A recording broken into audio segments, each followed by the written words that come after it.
All right, folks, buckle up for this deep dive. Yeah. We're heading straight into the dark and twisted world of John Wayne Gacy, the killer clown. Ah, John Wayne Gacy. We're going to be pulling the most disturbing details, I guess you could say, from his Wikipedia page.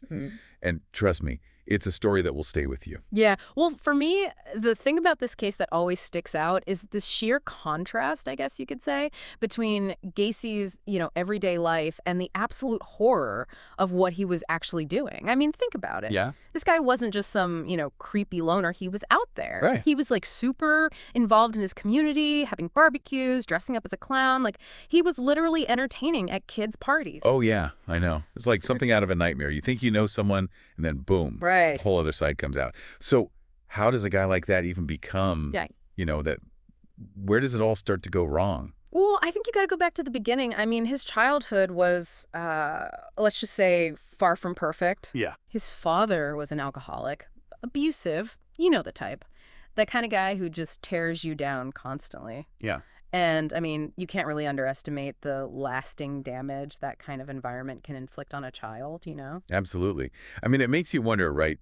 Do these early experiences plant the seeds for something darker down the line? Right. It's like a blueprint for disaster almost. I mean, childhood trauma, it leaves scars. It can warp your whole worldview. Absolutely. Now, of course, that doesn't excuse what Gacy did, but it's definitely a piece of the puzzle. Right. And on top of the abuse from his dad, there's also evidence that Gacy was sexually abused by a family friend when he was a kid. Oh, man. So you're talking about multiple layers of trauma here. Yeah. It's heartbreaking. Yeah. And it seems like this pattern of abuse and violence kind of continued into his adult life, too. I mean, his first conviction was in 1968.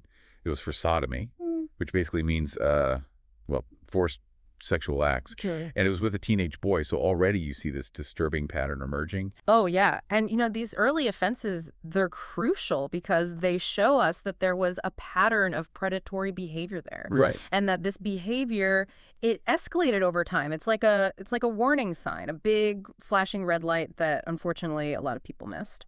Yeah, and it's crazy how he seemed to bounce back after that conviction, too. Yeah. I mean, he became a model prisoner. He got parole, moved back to Chicago, started his own business, got married. It looked like he had turned his life around completely. He even met Rosalind Carter. Right. And that's what's so fascinating and terrifying about Gacy. This guy was a master manipulator. He could blend in. He was like a chameleon, changing his colors to fit in with his surroundings. Yeah. But underneath it all, he was hiding this dark side, this true nature. It's a classic case of what we call psychopathic charm. Wow. I mean, he wasn't some recluse hiding away from the world. He thrived on being around people. He loved the attention, the admiration, the feeling of being, a pillar of the community. Oh, yeah. It's almost like he needed that positive reinforcement, right? Like Yay. It somehow fueled his darker urges. It's a chilling thought, isn't it? Oh, absolutely. So we've got Gacy building this picture-perfect life. But as we'll soon find out, it was all just a carefully constructed facade. Let's talk about PDM contractors. I mean, this wasn't just his business. It was like his hunting ground. Yeah, you got it. He'd often hire young men and boys, which gave him access to, potential victims. And then there's the whole killer clown thing, Pogo the clown. Oh, man. I know. I mean, how creepy is that? He'd dress up as Pogo and entertain at parties, even at children's hospitals. It's like the ultimate betrayal of trust. Yeah. This guy was a wolf in sheep's clothing. The irony is almost too much to bear. He used this friendly, approachable persona to gain people's trust. All the while, he's harboring these incredibly dark secrets. And it was around this time that the murders started to escalate dramatically, especially between 1976 and 1978. It's crazy. He was often killing multiple victims in a single evening. He even had a term for it, doubles. Yeah, doubles. His modus operandi was disturbingly consistent. He'd lure his victims with promises of jobs, money, sometimes even drugs, and then he'd use handcuffs as part of this magic trick to subdue them. Yeah. And then the real horror began. Cigar burns, strangulation using this twisted rope trick near drowning. It's just unimaginable what those poor victims went through. Yeah. And the rope trick, that was particularly disturbing. He would use a tourniquet and a hammer handle to slowly strangle his victims. It was all about control, about prolonging their suffering. His first murder, the one that seems to have awakened this darkness in him, was of a 16-year-old boy named Timothy McCoy. And Gacy actually described feeling totally drained after killing him, but also feeling this mind-numbing orgasm at the same time. And what does that even mean? Right. I mean, that statement right there, that's a glimpse into the mind of a sadist. Yeah. This is someone who gets pleasure, actual pleasure, from inflicting pain. There's a complete lack of empathy, a total disconnect from, basic human emotions. And tragically, this was just the beginning. Yeah. Over the next 6 years, he would claim at least 33 lives, most of them young men and boys. A horrifying number. Yeah. But it's important to remember that each one of those victims was an individual with their own life, their own story. Yeah. They were sons, brothers, friends. They weren't just numbers on a page. These were people whose lives were brutally cut short. And it's just mind-blowing to think he might have gotten away with it all if it wasn't for one crucial mistake. Yeah. The disappearance of Robert Piest in 1978. Yeah. Robert Piest. His disappearance was the beginning of the end for Gacy. It was the crack in his carefully constructed facade. The police, they were relentless in their investigation. And what they found at Gacy's house, well, it was the stuff of nightmares. So they go to Gacy's house, right? Right. With this search warrant. And what they find is, it's just chilling. Badges, handcuffs, a syringe pornography, even a 2x4 with holes drilled in it. Like, whoa. Okay, now that is creepy. It's like, was he collecting trophies or something? What was going on? It's definitely, suggestive of a very disturbed mind. But here's the real shocker. The smell. The smell. One of the officers, he noticed this strange foul odor coming from a heating duct, that unmistakable stench of, decomposition. Oh, God, I can't even imagine. Right. It's like that's when it hit them. This wasn't just a missing persons case. This was something way more sinister. Underneath this, ordinary suburban house, there was a nightmare waiting to be uncovered. So they get a second search warrant. And that's when they uncover the full horror of what Gacy had done. A mass grave in the crawl space, 26 bodies buried there. It's just, it's incomprehensible. It's absolutely horrific. Try to picture it, right? Investigators meticulously excavating this crawl space, the air thick with the smell of death, carefully marking and numbering each body as it's unearthed. It's a grim and painstaking process. And to think that some of these victims were found in the same grave. Can you imagine the terror they must have felt knowing they weren't alone in their final moments? Like Samuel Stapleton and Randall Reffitt, for example, both teenagers found buried together. It's heartbreaking to think about. And the forensic evidence, it paints this gruesome picture of how they died. Many of them had a cloth or sock stuffed in their throats, indicating that they were suffocated. Gacy even bragged about his so-called rope trick, right? Didn't he use a tourniquet and a hammer handle to slowly strangle his victims? Yeah, it's just chilling. He seemed to, revel in the control it gave him over his victims, the power to prolong their suffering. And we can't forget the medical examiner, Robert Stein, his meticulous work, examining each body, documenting the signs of torture, the cause of death. It was grim, but absolutely vital in understanding the full extent of Gacy's depravity. I remember reading about how Timothy McCoy's body was found. He was the first victim, right? Buried under a layer of concrete. Yeah. Gacy went to great lengths to try and conceal his crimes. This wasn't just some, crime of passion. This was calculated, cold-blooded. And it wasn't just the crawl space either. Gacy dumped some of his victims in the Des Plaines River, too. How twisted can one person be? It's almost unfathomable, right? This guy was living this double life, going to work, socializing, all while knowing that the bodies of his victims were literally rotting beneath his feet or, floating in the river. It's unbelievable. It's like he compartmentalized his life somehow, separating his, monstrous acts from his everyday existence. But even with all the bodies they found, there were still 5 victims who remain unidentified. Yeah. Can you imagine the agony their families must endure, not knowing what happened to their loved ones? It's a tragedy that continues to haunt us, but, there's hope.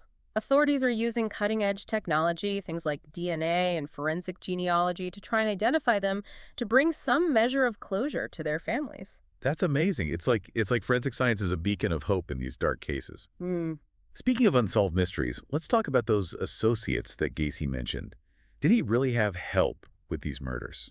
That's the million-dollar question, isn't it? Gacy initially claimed that he did have help. He even named 2 of his employees, David Cram and Michael Rossi. Cram even testified that Gacy made him dig trenches in the crawl space, but Gacy just brushed it off, saying that they were for drainage pipes. Come on. Right. And that's the thing with Gacy. He was such a master manipulator. It's hard to know what to believe. Some investigators, they believe that the sheer number of victims, the way some of them were killed, it suggests that he might have had help, at least sometimes. And wasn't there something about Gacy having an alibi for a few of the murders because he was out of town? Exactly. That's another piece of the puzzle that has led some to believe that he couldn't have possibly done it all alone. But without concrete evidence, it remains a chilling possibility, a question mark hanging over the case. So even after all these years, with all we know about Gacy, there are still unanswered questions, pieces of the puzzle that may never fit together. It just goes to show you, I guess, how complex and twisted the human mind can be, and how even in the face of, overwhelming evidence, some secrets might just remain buried forever. Wow, this deep dive has been something else. We started with this seemingly normal guy, throwing barbecues for the neighborhood, and ended up uncovering this horrific mass grave. Yeah. I mean, it really makes you question everything. Like, do we really know anyone? You really do, don't you? And for me, I think one of the biggest things we can learn from this is how easily we can be fooled. I mean, Gacy was a master manipulator. He could turn on the charm like nobody's business. You'd feel like you were the most important person in the world to him. He fooled everyone, his neighbors, his friends, even his family. It's terrifying, really, Yeah. that someone could live this double life right under our noses. And this was like he was playing a part, this perfect neighbor, successful businessman, the friendly clown. It was all an act. And behind that mask was, well, this dark and twisted individual who was capable of these just unspeakable things. Makes you wonder how many other John Wayne Gacy's are out there. You know what I mean? Like people we think we know, people who seem totally normal, but who are actually hiding these dark secrets. Yeah. It's a disturbing thought, isn't it? I think it really highlights the importance of, well, awareness, vigilance. We can't just assume that everyone is who they seem to be. Yeah. We need to pay attention to red flags. We need to trust our gut instincts. Something else that really stuck with me is the role of childhood trauma in Gacy's life. I mean, it's clear that the abuse he suffered from his father, it really messed him up. Oh, absolutely. While it certainly doesn't excuse his actions, it's important to understand how deep and lasting the impact of that kind of trauma can be. It can really distort a person's whole worldview, how they see themselves, how they relate to other people. It's really significant. It's a reminder that, I don't know, we need to do more to protect children from abuse and offer more support for those who have experienced trauma. I mean, early intervention can make a world of difference. Absolutely. Couldn't agree more. And of course, we cannot forget the victims. 33 lives, tragically and brutally cut short. Their stories are just heartbreaking. And the fact that 5 of them still remain unidentified, it just adds this whole other layer of tragedy to this already horrible case. Yeah, it's a stark reminder, I think, that these weren't just statistics. They were real people. People with families and loved ones who still miss them and grieve them to this day. So as we wrap up this deep dive, what's the one thing you want our listener to take away from all of this? What's the big question that they should be asking themselves? The question that keeps coming back to me is, could any of this have been prevented? I mean, were there missed opportunities, warning signs that were ignored? Could somebody have intervened, before it was too late? Yeah, that's a tough one. Mm. And it really challenges us to be more aware, more compassionate, more willing to step in when we see something that just isn't right. Exactly. We can't just ignore the darkness, We all have a responsibility to look out for one another, to speak up for those who can't speak for themselves. Well said. And for anyone listening who wants to dig a little deeper into this case, there's a ton of information available online. The Wikipedia page is a great place to start. There are also FBI files, documentaries, even some of Gacy's artwork you can check out. It's a case that, it continues to fascinate and horrify people. But by learning about it, by really confronting that darkness, hopefully we can all work towards a future where these kinds of horrors are less likely to happen. Powerful stuff. Thanks for joining us on this deep dive into the chilling world of John Wayne Gacy. Until next time, stay curious, stay informed, and most importantly, stay safe.